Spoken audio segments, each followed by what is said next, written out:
दोस्तों, आप सभी को राधे राधे। श्रृंगी ऋषि ने राजा परीक्षित को श्राप क्यों दिया था? कौशिकी नदी के तट पर अत्यंत रमणीय प्राकृतिक स्थान पर शामिक ऋषि का आश्रम था। शामिक ऋषि महान तपस्वी तथा परोपकारी स्वभाव के थे।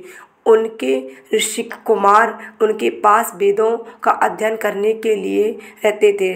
शामिक ऋषि का पुत्र श्रृंगी भी उन ऋषिक कुमारों के साथ रहकर अध्ययन कर रहा था। एक दिन वे सब ऋषिक कुमार उस उपवन में लकड़ियां लाने गए थे। शामिक ऋषि आश्रम में ही ध्यान धारण में लीन बैठे थे। नेत्रों को मूंदकर ब्रह्मा सुख का अनुभव करते हुए शामिक ऋषि समाधि अवस्था में थे। वह जगत को पूर्णतः भूल गए थे। ऐसे समय में आश्रम में कौन आया कौन गया इसका पता उन्हें कैसे चलता? दोपहर का समय था। प्रखर धूप में शरीर तप रहा था। राजा परीक्षित वन में भटकते भटकते बहुत थक गए थे और प्यास से व्याकुल हो गए थे। उन्हें विश्राम की अत्यंत आवश्यकता थी। घूमते घूमते राजा परीक्षित शामिक ऋषि के आश्रम में पहुंचे। इस स्थान पर मुझे पानी मिलेगा, मेरी प्यास बुझेगी, थोड़ा विश्राम मिलेगा और तपोनिधि शामिक ऋषि का सत्संग मिलेगा। इस आशा से परीक्षित उस आश्रम में पहुंचे, किंतु वहां पूर्णतः सन्नाटा छाया हुआ था। राजा का स्वागत करने कोई नहीं आया। इससे राजा को आश्चर्य हुआ। प्यास से व्याकुल राजा आश्रम में पानी खोजने लगे। तभी सामने शामिक ऋषि बैठे दिखाई दिए। उन्हें आनंद हुआ। उन्हें ऋषि को प्रणाम कर विनम्रता से कहा, मुनिवर, मुझे बहुत प्यास लगी है, पानी दीजिए। नेत्र मूंदकर ध्यान मग्न थे। वे उस राजा से कैसे बोलते? राजा ने उन्हें 2-3 बार पुकारा, किंतु कोई लाभ नहीं हुआ। राजा को लगा कि ऋषि आंखें मूंदकर ध्यान का ढोंग कर रहे हैं और मेरा अपमान करने के लिए जानबूझकर मौन धारण किए हों। तो ठीक है, मैं भी इस ढोंगी ऋषि का अपमान करूँगा। प्यास से व्याकुल राजा इस अपमान से बहुत क्रोधित हुआ। इससे उनका विवेक नष्ट हो गया। क्रोध में पैर पटक हुए वे आश्रम से बाहर आए। इतने में राजा को एक वृक्ष के नीचे एक मरा हुआ सांप दिखाई दिया। राजा ने उस मरे सांप को धनुष की नोक से उठाया और आश्रम में लौटकर ऋषि के गले में डाल दिया। परीक्षित राजा को आश्रम से जाते हुए 1-2 ऋषि कुमारों ने दूर से देखा था। उन्होंने श्रृंगी को यह बात बताई। तब श्रृंगी ने कहा, मित्रों, अब हम आश्रम चलें। पिताजी ध्यान मग्न में आए हुए हैं। राजा का हमें स्वागत करना चाहिए। झप झप पैर बढ़ाते हुए आश्रम से बाहर जा रहे राजा को उन ऋषि कुमारों ने पुकारा, किंतु राजा नहीं लौटे। पीछे मुड़कर देखा। इसके पश्चात श्रृंगी के साथ वे ऋषिक आश्रम में आए और क्या देखते हैं, ध्यान में मग्न शामिक ऋषि के गले में मरा हुआ सांप डाला गया। मेरे पिता का अपमान उस राजा ने किया है। यह देखकर श्रृंगी को अत्यंत क्रोध आया। क्रोध में लाल हुए श्रृंगी ने हवन में से रखे हुए कमंडल से पानी हाथ में लाकर उसे भूमि पर फेंकते हुए श्राप दिया, मेरे ऋषि पिता का ऐसा अपमान करने वाले उस नराधम परीक्षित राजा की मृत्यु आज से 7वें दिन नागराज दक्ष के काटने से होगी। श्रृंगी का यह भयंकर श्राप सुनकर सब ऋषि कुमार अत्यंत भयभीत हुए। श्रमिक ऋषि के गले में पड़ा हुआ मर्त श्राप उन ऋषि कुमारों ने निकाल दिया। शरीर पर चढ़ी हुई चिंटियों को उन्होंने झटक कर हटा दिया। तभी शामिक ऋषि की समाधि टूटी और उन्होंने सामने खड़े अपने शिष्य ऋषि कुमार को देखा। वे सभी ऋषि कुमार भयभीत थे। श्रृंगी क्रोध से लाल होकर कांप रहा था। यह देखकर शामिक ऋषि ने पूछा, मेरे प्रिय विद्यार्थी, क्या बात है?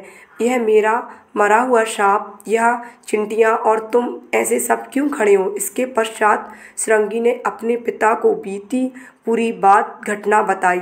यह सुनकर शामिक ऋषि शांतिपूर्वक बोले, बेटा, राजा परीक्षित के साधारण अपराध के लिए तूने जो सर्पदाने का भयंकर श्राप दिया है, बहुत बुरा हुआ। अरे, राजा विष्णु का अवतार होता है, वह पृथ्वी की प्रजा का पालन करता है। वे अपने इस आश्रम में आए थे, किंतु उनका सत्कार करने का पुण्य हमें नहीं प्राप्त हुआ। उनका यहाँ आदर सत्कार न होने के कारण वे क्रोधित हुए और विवेकहीनता के कारण यह साधारण सा अपराध हो गया। इस अपराध के लिए क्षमा करना छोड़कर मृत्यु का श्राप देना हमारे जैसे ब्राह्मण निष्ठ को शोभा नहीं देता। बेटा श्रृंगी, तू अभी भी अज्ञानी है, 2 खन कोई बांट नहीं सकता, उसे तो भागकर ही समाप्त करना पड़ता है, इसी में हमारी महानता है। अब तो भगवान की शरण जा और अपने आराध्य के लिए राजा परीक्षित से क्षमा मांग। उधर राजा परीक्षित शाम्यक ऋषि के आश्रम से निकलकर तीव्र गति से निकलकर राजभवन पहुँचे।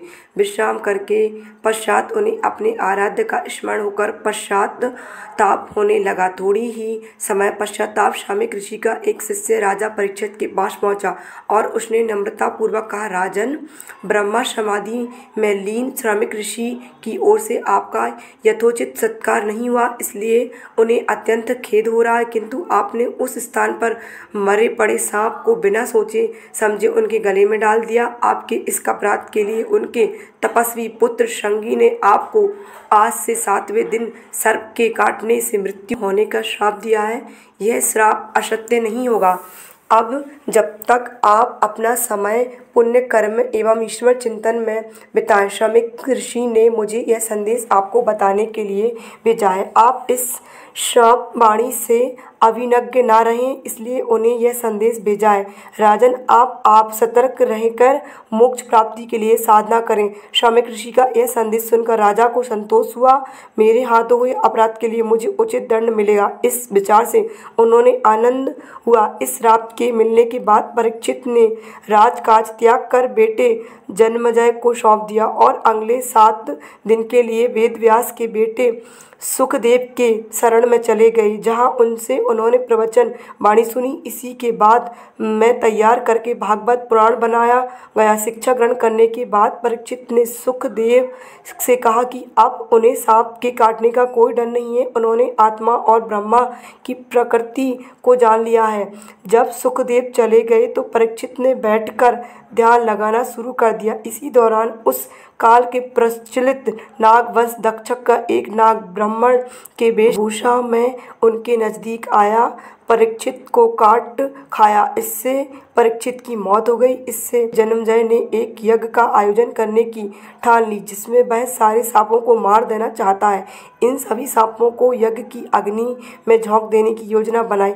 इसके बाद दक्षक नाग अपनी सुरक्षा के लिए इंद्र के पास गए। इधर जन्मजय ने सर्पों को यज्ञ में बुलाने के लिए शक्तिशाली मंत्र जाप करने का शुरू कर दिया। अंत में सर्पों की तरफ बृहस्पति भगवान को नीचे जन्मजय के पास आना पड़ा और इस यज्ञ को रोकना पड़ा। आपको बता दें कि जन्मजय को कलयुग का पहला राजा माना जाता है। साथ ही कहा जाता है कि वेद व्यास के शिष्य वशम पायना के द्वारा जन्मजय को सबसे पहले महाभारत की कथा सुनाई गई थी। ऐसे ही मज़ेदार वीडियो देखने के लिए हमारे चैनल को सब्सक्राइब करें एंड वीडियो को लाइक करें। इसी के साथ आप सभी को राधे राधे।